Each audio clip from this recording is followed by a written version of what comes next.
ونستعينه ونستغفره ونعوذ بالله من شرور أنفسنا ومن سيئات أعمالنا من يهده الله فلا مضل له ومن يضلله فلا هادي له وأشهد أن لا إله إلا الله وحده لا شريك له وأشهد أن محمدا عبده ورسوله يا أيها الذين آمنوا اتقوا الله حق تقاته ولا تموتن إلا وأنتم مسلمون يا أيها الناس اتقوا ربكم الذي خلقكم من نفس واحدة وخلق منها زوجها وبث منهما رجالا كثيرا ونساء واتقوا الله الذي تساءلون به والأرحام إن الله كان عليكم رقيبا يا أيها الذين آمنوا اتقوا الله وقولوا قولا سديدا يصلح لكم أعمالكم ويغفر لكم ذنوبكم ومن يطع الله ورسوله فقد فاز فوزا عظيما أما بعد فإن خير الحديث كتاب الله وخير الهدي هدي محمد صلى الله عليه وسلم وشر الأمور محدثاتها وكل محدثة بدع وكل بدعة ضلالة وكل ضلالة في النار. محترم بھائیو، بات احرام کی چل رہی تھی، اور جب احرام میں ہو یا حرم میں ہو تو اس کے کچھ احکام ہیں، اس کے کچھ مسائل ہیں۔ انہی مسائل کے تعلق سے بات آپ کے سامنے چل رہی تھی کہ احرام کی حالت میں یا حرم میں شکار کرنا حرام قرار دیا گیا ہے، یہاں تک کہ اگر کوئی شخص شکار کرتا ہے، دوسرا آدمی جو کہ احرام میں نہیں ہے اور حرم کے باہر کوئی جانور ہے اور اس کو شکار کرتا ہے، لیکن اس کے شکار کرنے میں اگر کسی نے اشارہ بھی کر دیا ہو یا کوئی مدد بھی کر دی ہو، یا شکار کرنے والے نے محرمین کو یعنی جو احرام میں ہیں، جنہوں نے حج یا عمرے کا احرام باندھا ہے، ان کو کھلانے کی نیت سے ہی اگر شکار کیا ہے تو بھی شکار کا گوشت کھانا جائز نہیں ہو جاتا۔ ان حالات میں اس شکار کا گوشت کھانا محرم کے لیے جائز نہیں رہتا ہے۔ اگر کوئی پیش کرے تو بھی معذرت کر دینا چاہیے کہ ہم چونکہ احرام میں ہے اور احرام کی حالت میں ایسا جو ہے شکار کا گوشت کھانا جائز نہیں ہے جس شکار کو محرم کو کھلانے کے لیے، احرام میں جو شخص ہے اسے کھلانے کے لیے جس ہے جانور کا شکار کیا گیا ہے، تو اس کا گوشت بھی اگر ہدیہ ملتا ہے، کھلانے کے لیے کوئی پیش کرتا ہے تو بھی نہیں کھانا چاہیے، کھانا جو ہے جائز نہیں ہے، واپس کر دینا چاہیے۔ یہ باتیں آپ کے سامنے آ چکی۔ اسی طرح سے آپ کے سامنے یہ بات بھی آئی تھی پہلے کہ احرام کی حالت میں جس طرح سے بیوی سے ملنا جائز نہیں ہے، ایسا کوئی تعلق قائم نہیں کر سکتے جو شوہر اور بیوی کا باہمی تعلق ہوتا ہے، جو رشتہ ازدواج میں بندھنے کی وجہ سے شادی شدہ زندگی میں جن کی اجازت ہوتی ہے، وہ چیزیں بھی جو ہے احرام کی حالت میں اسے کرنے کی اجازت نہیں ہوتی ہے۔ صرف یہی نہیں بلکہ اسلام نے احرام کی حالت میں اس سے بھی منع کیا ہے کہ کسی اور کا نکاح بھی نہیں کرا سکتے، خود بھی نکاح نہیں کر سکتے، نکاح کرا بھی نہیں سکتے، نکاح بھی نہیں کر سکتے، یعنی نکاح ہو گیا بعد میں جو ہے جب احرام کے بعد بیوی سے ملیں گے تو ایسا بھی نہیں، صرف عقد بھی، نکاح کا عقد بھی کرنا جائز نہیں، دوسرے کا نکاح کرانا بھی جائز نہیں، صرف جو ہے پیغام دینا بھی، شادی کا پیغام دینا بھی، یہ بھی جائز نہیں، اور یہ مسئلہ بھی آپ کے سامنے پیش کیا گیا تھا۔ تو اسی سے جو ہے جڑا ہوا ایک مسئلہ ہے کہ جب یہ بات آ گئی آپ کے سامنے کہ جانوروں کا جو شکار کرنا احرام کی حالت میں جائز نہیں ہے، اسی طرح سے حرم میں بھی شکار کرنا جائز نہیں ہوتا ہے، تو احرام کی حالت میں یا حرم میں جو شکار کرنا جائز نہیں ہے، جانور کو جو ہے مارنا جائز نہیں ہے، تو اب ایک مسئلہ آتا ہے، وہ یہ ہے کہ کچھ ایسے جانور ہیں، کچھ ایسے جانور اور پرندے ہیں، جاندار ہیں کہہ لیجئے، کہ احرام کی حالت میں بھی ان کا قتل کرنا جائز ہے، یعنی ان کو مارنا جائز ہے، اسی طرح سے حرم میں ان کا مارنا جائز ہے، یعنی حرم میں بھی مار سکتے ہیں۔ ہم نے کہا کہ چونکہ حرم میں بھی جائز نہیں اور احرام کی حالت میں جائز نہیں، لیکن 5 ایسے جانور ہیں، ایسے جو ہے 5 جو ہے حیوان ہیں جن کا مارنا جائز ہے، احرام کی حالت میں بھی مار سکتے ہیں اور اسی طریقے سے حرم کے اندر بھی مار سکتے ہیں۔ حرم یعنی مکہ میں ہے جو ہے، یا جہاں مکہ کے جو بھی حرم کے حدود ہیں اس کے اندر، ہم نے آپ سے کہا کہ حرم میں سے مدینے کا بھی یہی مسئلہ ہے، فی الحال مکے کی بات کر رہے ہیں ہم، کہ مکے کے جو بھی حرم کے حدود ہیں، حرم کی باؤنڈری ہے،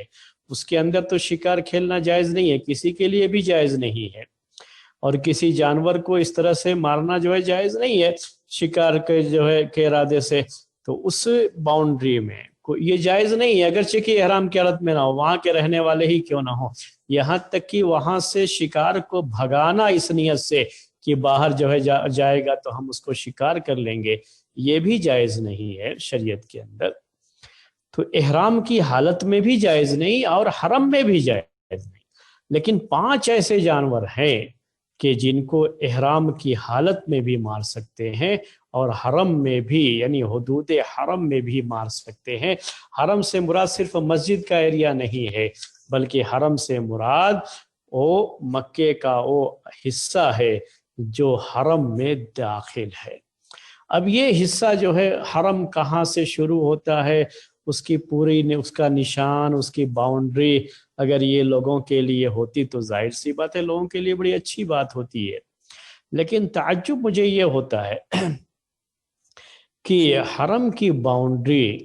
ابھی بہت قریب تک بھی حرم کی یہ باؤنڈری جو ہے چاروں طرف سے باؤنڈری نہیں تھی، حالانکہ مسئلہ بڑا اہم ہے، یعنی دیکھا جائے تو چونکہ حرم میں کچھ چیزیں ہیں جو کہ حرام ہوتی ہیں اور آپ حرم کے باہر وہ چیز کر سکتے ہیں اور حرم کے حدود میں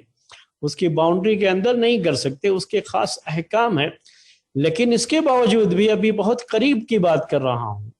جو ہے اس کی چاروں طرف سے اس کی حد بندی اور جو ہے کہیے کہ باؤنڈری نہیں بنائی گئی تھی کہ جس سے سب کو پتہ لگے کہ یہاں سے حرم شروع ہو رہا ہے اور یہ حرم کا حصہ ہے اور یہ حرم سے باہر کا حصہ ہے۔ بہت قریب تک یہ چیز، یعنی 1400 سال سے اوپر گزر رہے ہیں، 1400 سال کا پورا جو ہے وقفہ گزر گیا، لیکن باؤنڈری نہ ہونے کی وجہ سے اس زمانے میں لوگ جانتے تھے کہ چاروں طرف سے کہاں کہاں جو ہے حرم کا ایریا پڑتا ہے، لیکن اب وقت گزرتے گزرتے ظاہر سی بات ہے کہ وہ علم بھی لوگوں کے پاس نہیں رہ جائے گا، باؤنڈری نہ ہو، علامتیں نہ ہو، نشانیاں نہ ہو تو علم بھی نہیں رہ جائے گا لوگوں کے پاس۔ اور یہ ہوا بھی، کیونکہ اس میں بھی کافی اختلاف ہے کہ کہاں سے کہاں تک جو ہے یہ پورا حرم کا ایریا ہوتا ہے۔ اب میں آپ کو جو ہے ابھی جو قریب تک بات تھی، اب ہو سکتا ہے اس کے بعد بن گئی ہو تو میں نہیں کہہ سکتا، لیکن بہت قریب تک ابھی جو ہے خود سعودی گورنمنٹ نے میں یہ جو ہے باقاعدہ جو ہے اس کی جو باؤنڈری ہونی چاہیے چاروں طرف سے، وہ باؤنڈری نہیں تھی۔ سعودی گورنمنٹ نے بعض لوگوں کو اس کے لیے متعین کیا، کمیٹیاں بنائیں کہ یہ لوگ جا کر کے وہاں پر اس کو پورا نشان لگائیں کہ اس طرح سے باؤنڈری اس کی بنے اور اس کی باؤنڈری بنانے کا کام کیا جائے۔ تو کام بھی ہوا یا نہیں ہوا مجھے اس کا علم نہیں ہے، کمیٹیاں اس سلسلے میں بن چکی ہیں، اور جو ہے تقریباً یہ جو ہے آج سے 30 سال پہلے ایک کمیٹی بنی تھی، اور اس وقت جو ہے ان کے ذمے یہ تھا کہ پورا جو ہے وہاں جا کر کے وہاں کے حالات اور کتابوں سے کہاں کہاں تک جو ہے حدود ہیں، یہ لوگوں کے جو اقوال ہیں اس کی روشنی میں متعین کریں اسے وہ، اور وہاں کے لوگوں سے بھی اس سلسلے میں معلومات کریں۔ تو اب یہ چیزیں ہیں، میں آپ کو یہ تو ہے کہ جو مین راستے مکے کو جاتے ہیں ان راستوں میں تو ہے یہ کہ یہاں سے حرم کی شروعات ہوتی ہے، ان راستوں میں تو چیک پوسٹ وغیرہ ہے، چونکہ حرم میں جو ہے غیر مسلم نہیں جا سکتے تو چیک پوسٹ وغیرہ مل جائیں گے آپ کو۔ میں بات جو باؤنڈری کر رہا ہوں نا وہ چاروں طرف سے کہہ رہا ہوں، صرف وہ راستے کی بات نہیں۔ تو جو مین راستے ہیں، جو مین جو ہے یہ سڑکیں ہیں اس کی، ان راستوں پر تو باؤنڈری جو ہے یا کہیے کہ وہ جو ہے موجود ہے کہ یہاں سے حرم شروع ہوتا ہے۔ اب میں اس جو راستے جاتے ہیں مکے کو، جو اہم راستے جاتے ہیں مکے کو، جو یہ سڑکیں جو ہیں اہم سڑکیں ہیں، اور جن جن شہروں سے یہ سڑکیں جو ہے مکے کو پہنچتی ہیں، ان میں مکے سے کتنی دور پر جو ہے یہ حرم ہوتا ہے، ان چاروں یعنی ان راستوں میں وہ تو آپ کو بتا دے رہا ہوں، لیکن وہ جو باؤنڈری کی بات کہی تھی ابھی قریب تک وہ چیز نہیں تھی، مجھے بھی اس کا جو ہے علم نہیں ہے۔ تو جو اہم راستے ہیں اس میں جو نشان ہے اس میں کیا ہے، تو جو طائف کا راستہ ہے، عرفات کی طرف سے جو طائف کا راستہ ہے، اس میں 19 کلومیٹر کے تک جو ہے یہ باؤنڈری جو ہے، یعنی کہیے کہ جو ہے حرم کا حصہ ہے، 19 کلومیٹر کے بعد حرم کے باہر ہے۔ اور اس کے بعد نجد اور عراق کو جو راستہ جاتا ہے، اس راستے میں 11 کلومیٹر، مکے سے 11 کلومیٹر کے بعد جو ہے حرم کا ایریا ختم ہوتا ہے، اور وہاں سے حرم کے بعد کی باؤنڈری جو ہے شروع ہو جاتی ہے کہ اب یہ حرم سے باہر کا ایریا ہے۔ اور جیرانہ کا جو راستہ ہے اس میں 15 کلومیٹر جو ہے 15 کلومیٹر مکے سے یہ جو ہے حرم کا حصہ ہے، اور اس کے بعد جو ہے حرم کے باہر ہے۔ مدینے کی طرف جو راستہ جاتا ہے اس میں تنعیم جو جگہ ہے، تنعیم چونکہ کافی لوگ جانتے ہیں، وہ مشہور ہے کہ جو ہے مسجد عائشہ جہاں پہ ہے، وہاں سے بہت سارے لوگ احرام باندھ کر کے جاتے ہیں عمرہ کرنے کے لیے بھی، تو وہی جو ہے تنعیم، یہ مدینے کے راستے میں تنعیم کا جو ایریا ہے، جو کہ مکے سے 7 کلومیٹر پڑتا ہے، اس میں وہاں تک حرم کا حصہ ہے۔ جدہ کے راستے میں 23 کلومیٹر تک حرم کا ایریا پڑتا ہے، اور یمن کے راستے میں، یمن کو جو سڑک جو ہے یمن کی طرف جاتی ہے، وہ جو یمن کے لیے راستہ ہے، اس میں 9 کلومیٹر جو ہے مکے سے باہر یہ جو ہے حرم کا ایریا ہے۔ تو یہ تو میں نے آپ سے کہا کہ جو مین سڑکیں ہیں وہاں پر جہاں سے داخل ہوتے ہیں مکے کو، مین سڑکوں پر تو ہے، وہاں پر وہ نشان جو ہے یہ ہے، وہاں سے چیک بھی کیا جاتا ہے، اندر کسی کو نہیں چھوڑتے ہیں، جب وہ مسلمان ہوتا ہے تبھی اندر چھوڑتے ہیں، ورنہ نہیں چھوڑتے۔ لیکن یہ جو ہم نے آپ کو ابھی ذکر بھی کیا ہے، جو وہاں پہ پائی جا رہی ہیں چیزیں، اس کے لحاظ سے بتایا ہے آپ کو، ورنہ اس میں بھی اختلاف ہے۔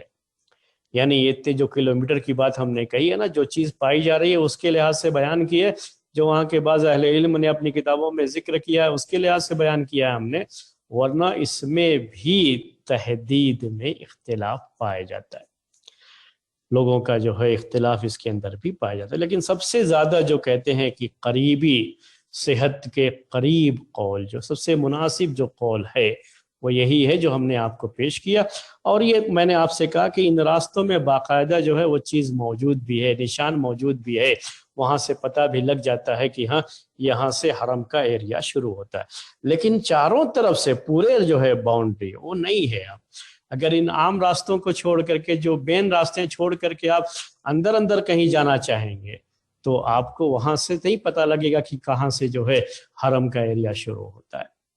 تو یہ ایک بات تھی جو آپ کے سامنے ہم نے ذکر کی۔ تو یہ مکے کے جو حرم کا جو ایریا تھا اس کے تعلق سے ہم نے پیش کیا۔ تو یہ چیزیں 5 چیزیں ایسی ہیں جن کو حرم میں بھی مارا جا سکتا ہے، اسی لیے میں نے وہ حدود حرم بھی ذکر کر دیا، اور احرام کی حالت میں بھی ان کا قتل کرنا، ان کو مارنا جائز ہے۔ اس سلسلے میں صحیح بخاری اور صحیح مسلم کی ایک بڑی مشہور حدیث ہے، وہ حدیث پہلے آپ کے سامنے پیش کریں گے، اور حدیث پیش کرنے کے بعد جو مسئلہ ہے وہ مسئلہ آپ کے سامنے واضح کریں گے انشاءاللہ۔ تو اما عائشہ رضی اللہ تعالی عنہا سے روایت ہے، وہ کہتی ہیں کہ قال رسول اللہ صلی اللہ علیہ وسلم 5 من الدواب كلهن فواسق يقتلن في الحل والحرم العقرب والحدأة والغراب والفأرة والکلب العقور، کہ 5 ایسے چوپائے ہیں۔ دواب عربی میں یہ دابتن کی جمع ہے، دابتن کہتے ہیں کل ما یدب علی الارض، جو زمین پر رینگتے ہیں، زمین پر چلتے ہیں، ان کو کہا جاتا ہے دواب۔ تو کبھی کبھی اس کا تمام حیوان پر بھی، تمام اینیمل پر بھی یہ لفظ بول دیا جاتا ہے۔ تو یہاں جو کہا گیا ہے 5 جو ہے چوپائے اور 5 جو ہے اینیمل کی جو بات کہی گئی ہے، تو سمجھیے کہ اس میں اصل میں چیل اور کوے کا بھی ذکر ہے۔ چیل اور کوے تو برڈ میں آتے ہیں، اڑنے والے ہیں یہ۔ اگر دیکھا جائے عربی زبان کے لحاظ سے تو یہ دواب میں نہیں آتے ہیں۔ عربی میں جو دواب کہا جاتا ہے یہ زمین پر جو چلتے ہیں انہیں کہا جاتا ہے۔ تو یہ لفظ جو استعمال کیا گیا دواب کا، اس کو کہتے ہیں تغلیباً عربی میں، عربی بلاغت کے لحاظ سے اس کو تغلیب کہتے ہیں۔ بلاغت کا ایک قاعدہ ہے عربی میں، وہ بھی ایک گرامر ہے کہ اگر کئی چیزیں ہیں تو اس میں جو زیادہ ہیں ان کا اعتبار کرتے ہوئے لفظ یوز کر لیا جاتا ہے۔ تو چونکہ 5 میں سے 3 کا تعلق چوپائے سے ہے، جانوروں سے ہے جو زمین پر چلتے ہیں ان سے ہے، اور 2 کا تعلق پرندوں سے ہے، تو اس لیے کا کہہ دیا گیا، دواب کہہ دیا گیا سب کے لیے۔ تو کہا اللہ کے رسول صلی اللہ علیہ وسلم نے کہ 5 جانور ایسے ہیں کہ وہ سب کی سب فواسق ہیں۔ فواسق کہا ان کو۔ یہ فواسق فاسقتن کی جمع ہے عربی زبان، فاسقتن کی جمع، مؤنث کا صیغہ یہ فاسقتن۔ تو فاسقن کی جمع تو فساق آتی ہے، جو مذکر کا صیغہ ہوتا ہے فاسقن، اس کی جمع آتی ہے فساق۔ اور یہ فواسق جو ہے یہ فاسقتن کی جمع ہے، اور فاسقتن کیا ہے؟ یہ مؤنث کے لیے ہوتا ہے، اس کے لیے اس کو استعمال کیا گیا ہے۔ تو آپ کو کے سامنے بات آئی کہ 5 ایسے جانور ہیں جو کہ سب کے سب کیا ہیں؟ فواسق ہیں۔ عربی زبان میں فسق کہتے ہیں الخروج عن الطاعت، فسق کہتے ہیں الخروج، اصل اس کے معنی عربی زبان میں الخروج کے ہوتے ہیں، نکلنے کے۔ خروج کے معنی آپ جانتے ہی ہیں، نکلنا جو ہے۔ تو اصل فسق کا معنی عربی میں یہی ہوتا ہے۔ تو ہم جو فاسق و فاجر کہتے رہتے ہیں، تو چونکہ یہ لوگ اللہ کی اطاعت سے نکل جاتے ہیں اس لیے انہیں فاسق کہا جاتا ہے۔ اور ان جانوروں کو، ان چوپایوں کو اللہ کے رسول صلی اللہ علیہ وسلم نے جو فواسق کہا، اس لحاظ سے کہ یہ بڑا فساد مچاتے ہیں، بڑی تکلیف پہنچاتے ہیں لوگ، اور اس لحاظ سے کہ ان جانوروں کا حکم الگ ہے، یہ اپنے حکم میں نکلے ہوئے ہیں دوسرے جانوروں کے مقابلے میں۔ دوسرے جانوروں کا تو حرم میں مارنا جائز نہیں، حالت احرام میں مارنا جائز نہیں ہے، لیکن ان جانوروں کو جو ہے مارنا جائز ہے، چاہے آدمی حرم میں ہو یا حالت احرام میں ہو، دونوں صورتوں میں ان جانوروں کو مارنا اس کے لیے جائز ہے۔ راستہ چل رہے ہیں، ابھی تو ہوائی جہاز سے جا رہے ہیں تو یہ مسئلہ نہیں، پتہ نہیں ہوائی جہاز میں چوہے وغیرہ ہوتے ہیں کہ نہیں ہوتے ہیں، مجھے پتہ نہیں، ورنہ تو جو ہے ٹرینوں وغیرہ میں تو، بسوں میں تو چوہے آ کر کے قطر جاتے ہیں بیگ وغیرہ۔ ایک مرتبہ میرا بھی بیگ قطر دیا تھا جو، تو اس لیے کہہ رہا ہوں کہ ٹرینوں میں تو آج جو ہے دیکھا ہے، لیکن ہوائی جہاز کا پتہ نہیں کہ اس میں بھی جو ہے کہیں سے گھس جاتے ہوں یا کون ٹھیک ہے ان کا جو ہے یہ کہیں بھی چلے جاتے ہیں۔ تو ان کی بات چل رہی تھی، ان جانوروں کی 5 یہ کون کون سے جانور ہیں، اس کے بارے میں بات جو ہے اللہ کے رسول صلی اللہ علیہ وسلم نے ذکر کی کہ ان کا جو ہے جائز ہے قتل کرنا، اور چاہے آدمی احرام کی حالت میں ہو یا یہ حرم میں نظر آ جائیں کہیں بھی، تو حرم میں اگر کہیں نظر آ جاتے ہیں تو بھی ان کا مارنا جائز ہے، اور احرام کی حالت میں بھی مارنا جائز ہے۔ تو کہا اللہ کے رسول صلی اللہ علیہ وسلم نے یقتلن فی الحل والحرام،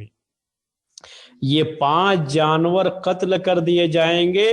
ہل میں بھی۔ ہل کیا ہے؟ یہ جو حرم کے باہر جو حصہ ہے اس کو ہل کہا جاتا ہے، اور جو حرم ہے یعنی حرم کی باؤنڈری کے اندر جو حصہ آتا ہے اسے حرم کہا جاتا ہے عربی زبان میں۔ تو مکے کا وہ ایریا جو کہ حرم ہے، یعنی جہاں پہ کسی جو ہے درخت کو کاٹنا جائز نہیں، گھاس کاٹنا جائز نہیں، جہاں شکار نہیں کر سکتے، شکار کو بھگا نہیں سکتے، اور جو ہے وہاں کسی جو ہے جانور کو جو کہ جو ہے مار نہیں سکتے، جن کا گوشت کھانا جائز نہیں ہے۔ اس کی بات ہو رہی ہے. جن کا گوشت کھانا جائز ہے تو ذبح کر سکتے ہیں، وہاں پر ذبح کر کے کھا سکتے ہیں. ان کی بات آگے چل کر کے آئے گی انشاءاللہ. وہ کھانے کے لیے ذبح کرنا وہ حکم الگ ہے، اور ایسے ہی مارنا وہ حکم الگ ہے. تو اس کی بات چل رہی تھی مارنے کی. تو 5 ایسے یہ جانور ہیں جن کو حرم میں بھی مارنا جائز ہے اور حرم کے باہر بھی مارنا جائز ہے. حرم کے باہر تو ایسے مار ہی سکتے تھے، لیکن احرام کی حالت میں اگر ہوں تو حرم کے باہر بھی جو ہے مار سکتے ہیں، حرم کے اندر بھی مار سکتے ہیں. اور جو احرام کی حالت میں نہیں ہے تو وہ حرم کے اندر ہیں، تو حرم کے اندر ان کا مارنا جائز ہے. جب حرم میں جائز ہے تو باہر تو بہرحال جائز رہے گا. جب احرام کی حالت میں مارنا جائز ہے تو بغیر احرام کے تو اور بھی مارنا جائز رہے گا، کیونکہ احرام کی حالت میں کچھ پابندیاں ہوتی ہیں، وہ غیر احرام میں تو وہ پابندیاں نہیں ہوتی ہیں. یا حرم میں کچھ پابندیاں ہیں جو غیر حرم میں تو پابندیاں نہیں رہتی ہیں. تو اللہ کے رسول صلی اللہ علیہ وسلم نے کہا کہ 5 ایسے جانور ہیں جن کا جو کہ فواسق ہیں، جن کا حکم الگ ہے، اور یہ ان کو حل میں بھی یعنی حرم کے باہر بھی اور حرم کے اندر بھی ان کو مارنا، ان کا قتل کرنا جائز ہے. الاقرب، پہلے آپ نے ذکر کیا اقرب. اقرب کہتے ہیں بچھو کو، ہم جسے بچھو کہتے ہیں. بچھو جو ڈنک مارتا ہے، ڈنک مارتا ہے، بڑی تکلیف ہوتی ہے، اس میں زہر ہوتا ہے. تو بچھو اقرب کہتے ہیں اسے عربی زبان میں. ڈنک مارتا ہے یہ، اور یہ اقرب کا لفظ استعمال کیا جاتا ہے عربی زبان میں. اور عجیب بات یہ ہے اقرب کے تعلق سے کہ یہ عربی زبان میں مذکر کے طور پر بھی اور مؤنث کے طور پر بھی، یعنی میل اور فیمیل دونوں کے لیے اقرب کا لفظ ہی استعمال کیا جاتا ہے. یعنی ایسا نہیں ہے کہ جو ہے یہ جو ہے اقرب یہ میل ہے تو فیمیل کو نہیں جائز ہوگا، نہیں، ایسا نہیں. یہ دونوں کے لیے استعمال ہوتا ہے عربی زبان میں. اور ایک بات اور بھی اس کے تعلق سے ہے کہ کبھی کبھی مؤنث کی پہچان کے لیے اس میں اقربۃ لگا لیتے ہیں، لیکن بہرحال اقرب کا استعمال دونوں کے لیے ہوتا ہے. تو ایک تو ہو گیا آپ کا جو ہے بچھو جو ڈنک مارتا ہے. اور آپ نے دیکھا ہوگا، اگر جو ہے ریئل میں نہ دیکھا ہو تو تصویروں میں دیکھا ہوگا، اور ویسے بھی بچوں کو کھلونے کے طور پر رہتا ہے. لوگ جو ہے پھینک دیتے ہیں کسی پر، وہ حقیقت میں ریئل میں سمجھ کر کے وہ گھبرا بھی جاتے ہیں، ڈر بھی جاتے ہیں. تو کبھی آپ بچپن میں آپ نے بھی ڈرایا ہو کسی کو، تو یہ جو ہے بچھو آپ نے دیکھا ہوگا، اقرب عربی زبان میں اسے کہتے ہیں. یہ پہلے ذکر کیا، سانپ کا ذکر نہیں ہے اور بچھو کا ذکر ہے. اب آپ سوچ سکتے ہیں کہ سانپ کا ذکر نہیں ہے، بچھو کا ذکر ہے، تو بچھو کو مار سکتے ہیں تو کیا سانپ کو بھی مار سکتے ہیں یا سانپ کو نہیں مار سکتے؟ ایک سوال تو آپ کے ذہن میں آ سکتا ہے. جی ہاں، یہ سوال آ سکتا ہے. اسی لیے کہتے ہیں کہ بچھو، یہ 5 چیزیں ہیں، لیکن یہ 5 چیزیں ہی خاص نہیں ہیں. ان 5 چیزوں کے 5 جانوروں کے حکم میں اور جو جانور ہوں گے ان کا بھی یہی حکم ہوگا. تو بچھو سے بھی زیادہ نقصان پہنچانے والا، تکلیف پہنچانے والا سانپ ہوتا ہے. اس کا جو ہے اس کو بھی مارنا جائز ہوگا، جیسے بچھو کو مارنا جائز ہے. کچھ اور بھی چیزیں ہیں جو بڑی تکلیف پہنچاتی ہیں، اور بعض مرتبہ ان کی تکلیف اس سے بھی زیادہ ہو جاتی ہے. مچھر، ہم لوگ جانتے ہیں مچھر کا مسئلہ ہوتا ہے. مچھر ہے، مچھر کے بارے میں کیا کہیں گے آپ جو ہے. اسی طرح سے مکھی ہے. اب جو ہے حرم میں مکھی اگر ہے تو کیا مکھی کو مارنے کی جو دوائیاں ہوتی ہیں وہ چھڑکی جا سکتی ہیں مارنے کے لیے؟ یا جو ہے ہوٹلوں وغیرہ میں آپ دیکھتے ہیں کہ مکھی وغیرہ کو مارنے کے لیے ایک جو ہے وہ ایک باکس لگائے رہتے ہیں، وہ اپنی طرف مکھی کو کھینچ کر کے مار دیا کرتا ہے. آپ دیکھے ہوں گے تو جو ہے مختلف ہوٹلوں میں اسے لگائے رہتے ہیں، وہ بھی مارنے کے لیے رہتے ہیں. تو مکھی، مچھر، اور اس سے بھی زیادہ مسئلہ اگر کھٹمل کا کہیں، اگر جو ہے کھٹمل پیدا ہو گئے ہوں تو وہ بھی ایک بہت پریشانی کی چیز ہے. تو یہ سب چیزیں ہیں جو تکلیف پہنچانے والی ہیں، یاد رکھیے. تو جس معنی کے تحت ان چیزوں کو کہا گیا ہے کہ ان کو حرم میں بھی مار سکتے ہیں اور حرم کے باہر بھی مار سکتے ہیں، تو یہی چیزیں اگر یعنی اسی طرح کی چیزیں اور بھی تکلیف جو پہنچانے والی ہیں، کیا ان کا بھی یہی حکم ہوگا؟ تو یہ ایک ہے، ذہن میں رکھیے گا. تو اقرب میں ڈسنے کی بات ہوتی ہے، ڈنک مارنے کی، ڈسنے کی. تکلیف اس سے ہوتی ہے لوگوں کو، پریشانی ہوتی ہے لوگوں کو، تو وہ مانا کہیں نہ کہیں بہرحال سانپ میں تو اس سے بھی زیادہ جو ہے مسئلہ ہے، تو وہ تو رہنا ہی چاہیے اس کے حکم میں۔ یہ چیز جو ہے مچھر میں بھی یہ پریشانی کا یہ مسئلہ ہوتا ہے۔ تو یہ بات تھی اقرب کے تعلق سے، بچھو کے تعلق سے۔ اس کے بعد کہا والہداۃ، چیل، ہداۃ کہتے ہیں چیل کو۔ چیل کیا ہے؟ یہ آپ دیکھتے رہتے ہیں، یہ بھی ایک جو ہے پرندہ ہے جو اڑتا رہتا ہے، اور اس کی مین پریشانی، اس کی جو تکلیف پہنچتی ہے لوگوں کو اس سے، وہ کیا ہے کہ یہ چوزے جو ہوتے ہیں، مرغی کے چھوٹے چھوٹے بچے اوپر سے جھپٹتی ہے اور اٹھا کر کے لے جاتی ہے۔ تو اگر جو ہے ان کو چھوڑ دیا جائے ایسے ہی، تو اور کوئی پابندی نہ ہو ان کو مارنے کی، بھگانے کی، ختم کرنے کی، تب تو بڑا مسئلہ ہو جائے گا کہ حرمین میں جہاں جو ہے جانوروں کو مارنا جو ہے صحیح نہیں ہوتا ہے، تو وہاں پر بڑا مسئلہ یہ ہو جائے گا کہ لوگ مرغی کے بچے پال ہی نہیں سکیں گے پھر، یا چھوٹے چھوٹے جو پرندے ہوتے ہیں، چھوٹے چھوٹے جو بچے جن جو ہے جس کے ہوتے ہیں، جن کو یہ کبھی بھی اچک لے جاتے ہیں، اسی طرح سے گوشت وغیرہ بھی اچک لے جاتے ہیں۔ تو ان کی بڑی پریشانی یہ ہوتی ہے، اس سے لوگوں کو بڑی پریشانی ہوتی ہے۔ تو ہدایت تو کہتے ہیں چیل کو۔ اسی کے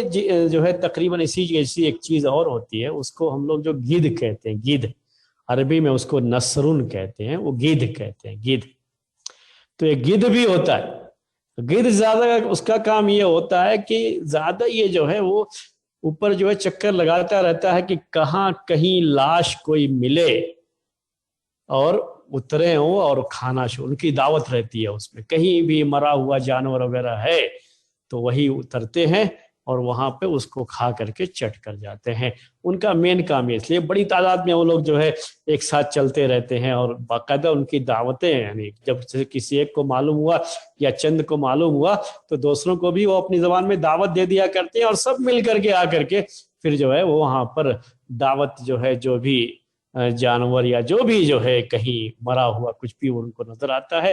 تو اللہ تعالیٰ نے اب ایک مخلوق یہ بھی رکھی ہے کہ ورنہ وہ سڑ گل کر کے لوگوں کے لیے تکلیف کا سبب بن سکتی ہے، تو اس کو یہ لوگ کھا جاتے ہیں، یہ جانور جو ہے کھا جاتے ہیں، یہ پرندے جو ہے کھا جاتے ہیں۔ تو یہ گدھ ہوتا ہے، اس کو عربی میں نسرن کہتے ہیں۔ اس کے بعد جو ہے والغراب کہا، کوا۔ بعض روایتوں میں والغراب الابقع بھی آیا ہوا ہے۔ ابقع کہتے ہیں خاص قسم کا کوا ہوتا ہے، وہ کوا کیرو جو بولتے ہیں آپ، تو یہ کوا جو کائیں کائیں کرتا ہے، وہ ایک خاص قسم کا کوا ہوتا ہے، وہ جو ہے افریقہ وغیرہ کے جنگلوں میں وہ زیادہ جو ہے پایا جاتا ہے۔ اس کا پیٹھ اور جو ہے پیٹ اور پیٹھ کا حصہ سفید ہوتا ہے، بقیہ کالا رہے گا۔ ہم نے جو کوے اپنے یہاں دیکھے ہیں وہ سب کالے ہی ہوتے ہیں، لیکن اس کا جو ہے خاص جو ہے رنگ ہوتا ہے جو دوسروں سے فرق ہوتا ہے۔ تو وہی کوا خاص، یا یہ کہ جو ہے چاہے جو بھی کوا ہو سب اس میں داخل ہے۔ کوے کے اندر بھی یہ چیز ہوتی ہے جو ابھی ہم نے آپ سے کہا، چیل سے تھوڑا کم ہوتی ہے، لیکن یہ چیزوں کو اچک کر کے لے کے چلے جانا اور کھا جانا، یہ کوے کے اندر بھی چیز پائی جاتی ہے، اور یہی کوے کا نقصان دہ پہلو ہے کہ اس طریقے سے کوا نقصان پہنچاتا ہے۔ والفأرۃ، الفأرۃ چوہے کو کہتے ہیں، چوہا، اس کی جمع عربی میں فیران آتی ہے، اور بھی جو ہے جمع اس کی آتی ہے، تو یہ فأرۃ کہتے ہیں، چوہا جو ہے، ماؤس جو آپ کہتے ہیں۔ اس کا بڑا مسئلہ وہی رہتا ہے، میں نے آپ سے کہا کہ کہیں بھی جو ہے یہ اس کے بھی بڑے نقصان ہوتے ہیں، کپڑے کاٹ دینا اور جو ہے چیزیں خراب کر دینا، کہیں بھی جو ہے بل بنا لینا، اور اندر کہاں سے کہاں تک بل بنا دیتے ہیں، بہت پریشانی ہوتی ہے ان کی وجہ سے لوگوں کو، تو ان کو بھی مارنے کو جائز قرار دیا اللہ کے رسول صلی اللہ علیہ وسلم نے۔ ان کو جو ہے حرم کے اندر بھی مارا جا سکتا ہے، حرم کے باہر بھی مارا جا سکتا ہے، اور مارنا چاہیے، بلکہ جو ہے نظر آئے تو ان کو مار دینا چاہیے، ختم کر دینا چاہیے، کیونکہ یہ لوگوں کی تکلیف کا سبب بنتے ہیں۔ 5ویں نمبر پر آپ نے کہا والکلب العقور، ایسا کتا جو کتا پاگل ہو گیا ہے، یعنی ایسا کتا جو لوگوں پر حملہ کرتا ہے۔ کاٹ لیا کتا، اس کو جو ہے کہ یہ کہ کاٹنے والا کتا بھی آپ کہہ سکتے ہیں۔ تو تو یہ کاٹنے والا کتا کاٹ لیا تو آپ جانتے ہیں نا کتنے انجیکشن لگوانے پڑتے ہیں، لوگوں کے لیے بڑی تکلیف کا سبب ہے یہ پاگل کتے کاٹ لیں تو بہت پریشانی ہوتی ہے لوگوں کو۔ تو انہی کو کلب العقور کہا جاتا ہے، جو لوگوں پر حملہ کرتے ہیں، زخمی کرتے ہیں لوگوں کو، تو یہ کلب عقور ہوتے ہیں۔ عام کتوں کے لیے نہیں حکم ہے، یہ کلب عقور کہتے ہیں اسے، جو لوگوں پر حملہ کرتے ہیں، لوگوں کو کاٹتے ہیں اور لوگوں کو تکلیف پہنچاتے ہیں۔ تو ایسے کتے ان کو بھی جو ہے حرم میں بھی اور جو ہے حرم کے باہر بھی کہیں بھی یہ نظر آ جائے تو ان کو جو ہے مار دینا چاہیے، چھوڑنا نہیں چاہیے، انتظار نہیں کرنا چاہیے، ورنہ کسی نہ کسی کو یہ تکلیف پہنچا ہی دیں گے۔ جب کتے کا مارنا جائز قرار دیا اللہ کے رسول صلی اللہ علیہ وسلم نے اور حکم دیا اور اس سلسلے میں کہا کہ ان کو مار دیا جائے، تو سوچئے کہ کتے سے بھی زیادہ شیر کا مسئلہ ہے، چیتا کا مسئلہ ہے، ٹائیگر۔ تو ایسے تمام جانور جو انسانوں پر حملہ کر دیتے ہیں اور ان کو تکلیف پہنچائیں گے، یعنی ان کی جان کے لیے خطرہ بن سکتے ہیں، تو ظاہر سی بات ہے کہ وہ تو بدرجہ اولا، جب کتے کو جو ہے پاگل کتے کو مارنا جائز تو ان کو تو بدرجہ اولا اس حالت میں مارنا جائز ہوگا۔ تو ان چیزوں کو نظر انداز نہیں کیا جائے گا کہ میں احرام کی حالت میں ہوں تو میں کیسے ماروں، یا حرم ہے تو حرم میں کیسے ماریں ان کو۔ تو یہ سب چیزیں سوچنے کی ضرورت نہیں، حرم میں بھی احرام کی حالت میں بھی یہ چیزیں اگر نظر آتی ہیں تو انہیں مار دینا چاہیے۔ تو 5 چیزوں کا ذکر تو حدیث کے اندر موجود ہے، وہ میں نے آپ سے کہا، لیکن کیا یہ صرف 5 انہی 5 جو ہے جانوروں تک ہی یہ چیز خاص ہوگی اور اس کے علاوہ اور کسی کو مارنا جائز نہیں ہوگا؟ بس یہی 5 چیزیں جائز ہوں گی، یہی 5 قسم کے جو ہے اینیمل جو ہے ان کا مارنا جائز ہوگا، یہی خاص کریں گے جیسا جتنا حدیث میں آیا ہے اتنی ہی بات کریں گے، یا اسی پر جو ہے قیاس کرتے ہوئے ان کے حکم میں جو دوسرے جانور آئیں گے، دوسرے جو ہے حیوان آئیں گے، دوسرے جاندار آئیں گے جس سے لوگوں کی تکلیف ان سے بھی زیادہ ہے، لوگوں کو تکلیف ان سے بھی زیادہ ہو سکتی ہے، تو ان کا کیا حکم ہوگا؟ اب یہ آپ کے سامنے ایک سوال ہے، اور یہی چیزیں ہوتی ہیں جسے فقہ کہا جاتا ہے۔ یہ تو سبھی جانتے ہیں کہ اب یہ 5 چیزیں حدیث میں آئی تو اب اس میں تو کوئی گنجائش نہیں اور اس میں کوئی اختلاف نہیں ہوگا، یہ 5 چیزیں مارنا جائز، اس میں کوئی اختلاف نہیں۔ لیکن اب ان 5 چیزوں کے علاوہ، ان 5 جانوروں کے علاوہ دوسرے جو کہ ان سے بھی زیادہ نقصان پہنچاتے ہیں، تکلیف کا سبب بنتے ہیں، کیا ان کا بھی یہی حکم ہوگا یا نہیں ہوگا؟ یہ ایک سوال ہے جو کہ آتا ہے، بنتا ہے یہ سوال، اور اس میں تھوڑا اختلاف ہے۔ تعجب یہ ہے کہ احناف اس سلسلے میں ان کی رائے یہ ہے، حنفیہ کی رائے یہ ہے کہ یہ 5 جو ذکر ہے حدیث میں وہی انہی کا مارنا جو ہے جائز، حرم میں ان کو جو ہے مارنا جائز، اور جن کا ذکر نہیں ہے ان کو یہ لوگ جو ہے ان کو مارنے کو صحیح نہیں کرتے، صحیح نہیں قرار دیتے۔ لیکن دوسرے جو ہے فقہا اس سلسلے میں یا جمہور کہہ لیجیے اسی بات کے قائل ہیں کہ ان پر قیاس کرتے ہوئے انہی کے حکم میں جو بھی جانور آئیں گے ان سب کو ابھی یہی حکم، یعنی ان کے حکم سے مراد کیا ہے؟ وہ تکلیف پہنچانے میں انہی کے جیسے ہیں، تو ان کا بھی یہی حکم ہوگا۔ لوگوں کی پریشانی سے ہی جو ہے، پریشانی کی وجہ سے ہی یہ چیز جائز قرار دی گئی ہے، تو ایسے دوسرے جانور، اینیملز جن سے لوگوں کو پریشانی ہے تو ان کا بھی یہی حکم ہوگا۔ اب بتائیے کوے سے بہت زیادہ کوئی تکلیف تو نہیں، بہت زیادہ مسئلہ تو نہیں ہوگا کوے سے، ہے تو کیا مچھر سے پریشانی؟ مچھر بھی اڑ کر کے آتے ہیں، اور جو ہے اسی یعنی اگر ہم اس لحاظ سے دیکھیں زہر کے لحاظ سے تو سانپ اور بچھو کا جو ڈنک مارنا ہے، مچھر اور مکھی کا نقصان تو بہرحال اس کے مقابلے میں کم ہے اس لحاظ سے آپ دیکھیں تو، لیکن جو لوگوں کی تکلیف کا سبب ہے اگر اس کے لحاظ سے دیکھیں تو کوے اور چیل سے لوگوں کو جو تکلیف ہے تو یہ مکھی، مچھر، کھٹمل، ان سب چیزوں سے جو لوگوں کی تکلیف ہے اس سے کم تو نہیں ہے۔ تو انہی پر قیاس کرتے ہوئے بعض جو ہے بلکہ کہ جمہور اہل علم نے مکھی کو مارنے کو بھی جائز قرار دیا، مچھر کے مارنے کو بھی جائز قرار دیا، حرم میں بھی، احرام کی حالت میں بھی ہوں تو کوئی مسئلہ نہیں۔ اور مسئلہ آتا رہتا ہے کہ جو ہے مکھی کو مار سکتے ہیں کہ نہیں مار سکتے۔ ایک مرتبہ ایک صحابی سے سوال کیا گیا، غالباً عبداللہ ابن عمر رضی اللہ تعالیٰ عنہما ہے، وہ بھی کوفے کے رہنے والے نے، کسی نے آ کر کے سوال کر دیا کہ احرام میں مکھی مار سکتے ہیں یا نہیں، یا حرم میں مکھی مار سکتے ہیں؟ نہیں، کہا کہ جو ہے اللہ کے رسول صلی اللہ علیہ وسلم کے نواسے کو تم لوگوں نے مار دیا اور مکھی کے بارے میں مسئلہ پوچھ رہے ہو۔ تو یہ چیزیں بھی ہوتی ہیں، اس طرح کے سوالات جو ہے آتے ہیں، تو یاد رکھیے کہ تکلیف پہنچانے کا جو ہے، چوہے سے جو تکلیف ہوتی ہے لوگوں کو، تو چوہے کی جو تکلیف ہے اسی طرح کے جو جانور ہوتے ہیں جو بل بنا لیتے ہیں اور اس کی وجہ سے لوگوں کو بڑی پریشانی ہوتی ہے اگر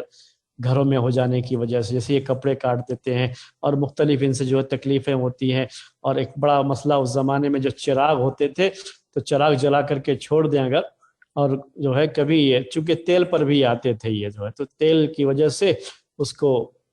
بتی کو لے کر کے جو ہے منہ میں پکڑ کر کے چلنا شروع کرے تو کپڑا وپڑا کچھ بیچ میں آئے تو جلا بھی دیتے تھے، گھر جل جاتے تھے اس کی وجہ سے۔ تو نقصان دہ پہلو تھا ان کا، جو نقصان کا پہلو تھا، اس کی وجہ سے ان چیزوں کو حرم میں بھی مارنے کو جائز قرار دیا گیا ہے۔ تو یہ ہم نے آپ سے کہا کہ مکھی مچھر وغیرہ بھی اس میں آئیں گے، ان سے بھی کوئی کم تکلیف نہیں ہوتی ہے، کوئی کم پریشانی نہیں ہوتی ہے۔ اور شیر، چیتا وغیرہ، یعنی جو ہے آپ کے لائن جو ہے، ٹائیگر وغیرہ، یہ بھی جب پاگل کتے جو کہ جو ہے آدمی پر حملہ کر دیتا ہے، اس کو کاٹ کھانے کے لیے دوڑتا ہے، جب اس کا مارنا جائز ہے، تو جو ہے یہ جو جانور ہیں جتنے بھی اس طرح کے چیڑ پھاڑ کرنے والے، ان سب کو بھی مارنا جائز ہوگا۔ بلکہ بعض لوگوں نے تو یہاں تک لکھا ہے کہ اگر کبھی ایسا بھی ہو، جو تصور کر لیجئے کہ بہت زیادہ جو ہے یہ ہو جائیں، کیا کہتے ہیں اس کو، جو ہے بندر، منکی جو ہے،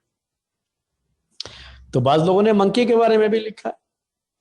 بہت زیادہ ہو جائیں تو یہ جیسے چیل کوے جھپٹتے ہیں نا، تو یہ منکی بھی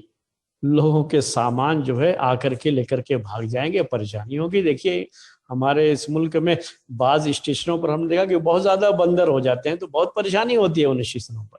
یا جن علاقوں میں بہت بندر رہتے ہیں، لوگوں کو اپنے گھر کی حفاظت کے لیے بہت زیادہ باہر سے جو ہے جالیاں لگانی پڑ جاتی ہیں کہ اندر نہ آئیں، ورنہ بڑی پریشانی ہو جاتی ہے ان سے۔ تو اگر اتنی کثرت ہو جائے اور مارنا جائز نہیں رہے گا تو وہ بہت بڑا مسئلہ ہو جائے گا وہاں کے لوگوں کے لیے، جب مار نہیں سکتے تو بھگا بھی نہیں سکتے، وہ بھی ایک چیز ہوتی تھی۔ یعنی بھگانے کا مطلب یہ کہ حرم سے باہر جو ہے بھگا کر کے پھر وہاں ماریں، تو مارنے کے لیے پھر بھگانے کا بھی مسئلہ رہے گا، گھر سے تو بھگا ہی سکتے ہیں، اس میں کوئی مسئلہ نہیں۔ تو ایسے جو ہے تکلیف ان کی بھی زیادہ ہو جاتی ہے اس موقع پر، جب یہ بہت زیادہ ہو تو تکلیف ہو جائے گی ان کی وجہ سے۔ تو ظاہر سی بات ہے کہ ان چیزوں پر قیاس کرتے ہوئے اور اس تکلیف کا جو ہے اعتبار کرتے ہوئے جو ان کی وجہ سے لوگوں کو ہو جاتی ہے، تو بعض لوگوں نے جو ہے بندر کے بارے میں بھی لکھا۔ میں نام نہیں لینا چاہتا ایک ایک چیز کا، بس چند مثالیں میں نے آپ کو دی ہیں کہ جس وجہ سے ان 5 چیزوں کو، 5 جانوروں کو مارنے کی اجازت دی گئی ہے، اگر اسی حکم میں بعض دوسرے جانور یا پرندے آتے ہیں تو ان کا بھی یہی حکم ہوگا۔ ایک پرندہ ہوتا ہے، عقاب کہتے ہیں اس کو، عقاب یہ شکار کرتا ہے، یہ پرندوں کا شکار کرتا ہے، تو اس کا نقصان عقاب کا چیل کوے سے بھی زیادہ ہے اگر دیکھیں آپ۔ تو جیسے ہم نے شیر کی بات کہی تھی کتے کے مقابلے میں، تو ویسے اس کا بھی معاملہ ہے، تو اس کا بھی وہی حکم ہوگا کہ اگر یہ نظر آتا ہے تو اس کو مارا جا سکتا ہے، اس کے اوپر جو ہے کوئی پابندی نہیں۔ ورنہ کیا ہوگا کہ آپ حرم کے اندر جو پالتو جانور ہوتے ہیں، اس طرح کے جانوروں کو، جو پرندے ہوتے ہیں، پال نہیں سکتے، کیونکہ یہ جو ہے اصل میں پرندوں کو شکار کرتا ہے۔ جیسے شیر جو ہے جانوروں کا شکار کرتا ہے، یہ پرندوں کا شکار کرتا ہے، بڑا مشہور ہے اس سلسلے میں، عقاب جو ہے پرندہ کہتے ہیں اسے۔ تو یہ چیزیں تھیں، یہ جو ہے آج کی اس حدیث کا مسئلہ تھا۔ تو میں خلاصے کے طور پر آپ کے سامنے ایک بات ذکر کر دوں، اور یہ بات بھی ذہن میں رکھیے گا، میں اصل میں جو ہے اب درس جو ہے آج کا ختم کرنا چاہتا ہوں، میں بہت تھکا ہوا ہوں، آج پورا دن جو ہے بہت زیادہ جو ہے کام ہونے کی وجہ سے پورا دن یہ مغرب سے پہلے پہلے تک بھی جو ہے میں کافی جو ہے بزی رہا، کسی باہر جو ہے بہت سارے بچے، ہمارے بچے کا کچھ کام تھا تو اس کے لیے تو بہت زیادہ تھکا ہوا تھا میں، چونکہ پہلے سے اعلان ہو چکا تھا درس کا تو اس لیے میں درس دینے کے لیے بیٹھ گیا، گھر ہی میں تھا، اگر جانا کہیں ہوتا تو شاید جو ہے جاتا تو نہیں تھا، تو میں نے سوچا کہ جو ہے درس تھوڑی دیر ہی صحیح درس دے دوں، اس لیے جو ہے آپ کے لیے درس کے لیے بیٹھ گیا۔ اب آپ کے سامنے جو ہے اس سلسلے میں جو خلاصہ ہے وہ یہ حرم اور جو ہے حرم کے باہر جانوروں کو مارنے کے تعلق سے، تو پہلی بات کیا ہے اس سلسلے میں ضابطے، یعنی خلاصے کے طور پر بات آپ کے سامنے ذکر کر رہا ہوں، سمری کہہ لیجیے آج کے اس درس کی، کہ ایسے تمام جانور جن کی طبیعت ہی میں، یعنی ان کی جو پیدائش ہے، اللہ تعالیٰ نے جو ان کو پیدا کیا ہے تو اسی کے لحاظ سے، ان کے نیچر کے لحاظ سے، ان کے نیچر میں ہی تکلیف پہنچانا ہے، انسانوں کو اس کی جو ہے اس سے تکلیف ہوتی ہے، جیسے مچھر ہے تو مچھر تو کاٹے گا ہی، مکھی ہے تو مکھی بھی آ کر کے بھن بنائے گی ہی، اور سامان پر، کھانے کی چیزوں پر آئے گی ہی، اور اس کی وجہ سے بیماریاں جو منتقل ہوتی ہیں ایک سے دوسرے کو وہ تو ہوں گی ہی، جو ہے وہ جو سبب بنتی ہے وہ تکلیف اس کی یہی ہے۔ تو ایسے تمام اینیملز جو خود ان کی پیدائش کے لحاظ سے اس میں تکلیف، جو انسانوں کو تکلیف اس سے ہوتی ہے، تو ایسے تمام اینیمل کا قتل کر دینا حرم میں احرام کی حالت میں جائز ہے، اور اس کا کوئی فدیہ نہیں ہوگا، اس کا کوئی فدیہ نہیں ہوگا، یہ جو ہے پہلی چیز۔ دوسری چیز یہ ہے کہ ایسے بعض اینیمل جن کا گوشت تو نہیں کھایا جاتا ہے اور ان کی کوئی زیادہ تکلیف بھی نہیں ہوتی لوگوں کو، اس سے لوگوں کو کوئی خاص تکلیف نہیں ہوتی ہے اس سے، تو ایسے کسی بھی جانور کو حرم میں یا احرام کی حالت میں نہیں مارا جائے گا، قتل نہیں کیا جائے گا، اور یہ جو ہے ذہن میں رہنا چاہیے۔ تیسرے جو ہے وہ حیوان جو کہ گھریلو ہوتے ہیں اور جن کا گوشت کھایا جاتا ہے، جن کا ذبح کرنا جائز ہے اور ذبح کر کے ان کا گوشت کھانا جائز ہے، تو ایسے کسی بھی حیوان کو، یہ گھریلو یاد رکھیے گا، ڈومیسٹک، یہ شکار والے نہیں، شکار والے بھی جیسے ہرن وغیرہ ہیں ان کا تو گوشت کھانا جائز ہے نا، تو شکار کی بات نہیں، جو گھریلو ہیں، جیسے مرغی پال کے رکھے ہیں، گھریلو ہیں، ابھی جو مرغی کی دکانیں رہتی ہیں حرم میں جو ہے، مکے میں مدینے میں آپ دیکھتے ہوں گے جو ہے، تو وہیں ذبح بھی کرتے ہیں، گوشت جو ہے دے دیتے ہیں پھر جو ہے ذبح کر کے، یا بکرے ہیں تو وہی بکرے ذبح کر دیے، تو حرم میں یا احرام کی حالت میں ان کو ذبح کرنا جائز ہے، جن کا گوشت کھانا ہوتا ہے جائز ہے، اور ساتھ میں وہ کیا ہے، وہ گھریلو یعنی پالتو جو ہے جانور، جو انسانوں کے لیے جو شکار کے جانور نہیں ہیں یا پرندے نہیں ہیں، وہ پالتو ہیں جو گھر میں ہیں اور گھر میں رہ رہے ہیں، شکار میں نہیں شمار ہوتے ہو، یاد رکھیے گا، ورنہ شکار والے جانور کو پال کر کے آپ کہیں کہ یہ بھی پالتو، تو ویسا نہیں، وہ شکاری جو ہے نہیں کہلاتے، جیسے ہم نے آپ کو کہا کہ جو ہے یہ جو ہے بھیڑ بکرے وغیرہ جو ہیں گائے بھینس وغیرہ جو ہے، جو بھی ہے اونٹ جو ہے، یہ سب کیا گھریلو جانور مانے جاتے ہیں،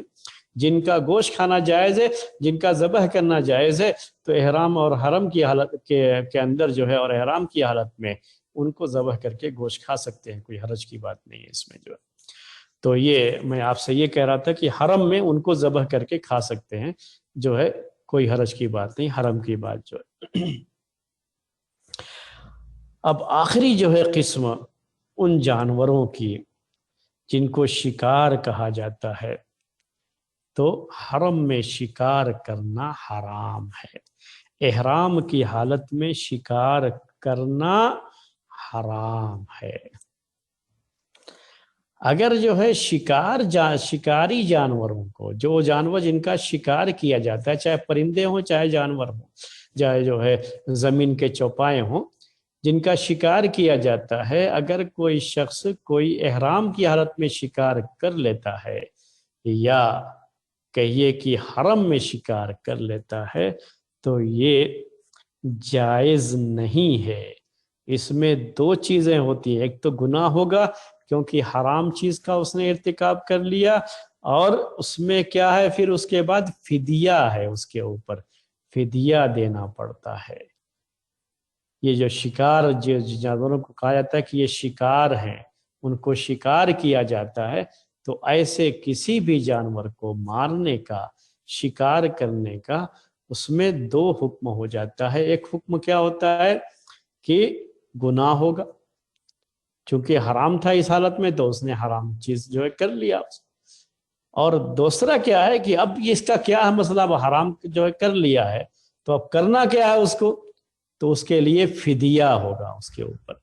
فدیہ دینا ہوگا۔ فدیے کا ذکر انشاءاللہ آگے آپ کے سامنے آئے گا، قرآن میں بھی اس فدیے کا ذکر ہے۔ تو آج کا درس جو ہے ہم اسی پر ختم کرنا چاہتے ہیں، آپ لوگوں سے معذرت کے ساتھ جو ہے